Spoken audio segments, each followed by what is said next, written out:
Cyberbullying is an ongoing issue that has almost always occurred amongst the generations who have been exposed to technology and means of communication, but it seems to have become a more prevalent issue across the era of social media. Bullying is defined as the repeated act of harassment, torment, and/or mistreatment of another person involving the use of technological devices to do so. Cyberbullying causes long-lasting harm to many teens and adolescents daily. It is an issue that is even more recurrent within the LGBTQ+ community. A study conducted by the Gay, Lesbian, and Straight Education Network found that LGBT youth experience high levels of bullying and harassment online, nearly 3 times as much and at higher rates than their non-LGBT peers. A criminal offense is an act that violates our generally held notions of morality against a specific victim and society at large. From my perspective, cyberbullying seems to fall perfectly right under the criminal offense umbrella. After all, isn't it harassment toying with the morality of another? Whether it's in physical form or from behind a keyboard, cyberbullying deserves to be tried as a criminal offense. Contrary to our beliefs, bullies are made, not born. They are driven by their low self-esteem and aggressive behavior tendencies that often root from their upbringing. Most bullies are completely unaware of how they are perceived. Once they anonymously gain dominance over someone, their level of satisfaction skyrockets, therefore lash out, lose control, and later exploit their victims. Facebook, Twitter, Instagram, and Snapchat are just some of the platforms often used to target victims. The virtual world of the internet is one that is constantly expanding. Most of today's society spend their days scrolling through their feeds, posting and commenting as they please. But people often forget to remain conscious of their actions, like in the case of Tyler Clementi. Tyler Clementi was just an 18-year-old student when he became a victim of a heinous act of cyber harassment. One night, while having a male guest over his room, Tyler's roommate secretly videotaped the two gentlemen while in their act of intimacy and live-streamed the two across social media sites as over 15,000 viewers watched. After days of being taunted and ridiculed about his homosexuality, Clementi ended his own life by jumping off the George Washington Bridge.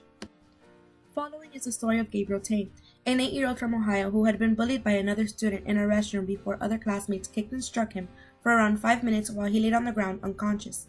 After enduring days of ongoing harassment, Gabriel came home one afternoon and hung himself with a necktie from his upper bunk bed and tragically lost his life due to another heinous act of bullying.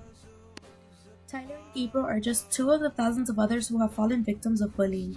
Due to the click of a button and the offending word choice and actions of another, these kids were robbed of a chance at life. They were innocent people who might have been the change we needed to see in this world, but unfortunately we'll never know because they ended their life at the expense of another's hateful act. The penalties in place today for cyberbullying range depending on the state and applicable laws. The sanctions could range anywhere from school intervention via suspension or expulsion to jail time for criminal misdemeanors. But criminal harassment statutes only provide basis for bringing charges in severe cases where the offense has resulted in suicide.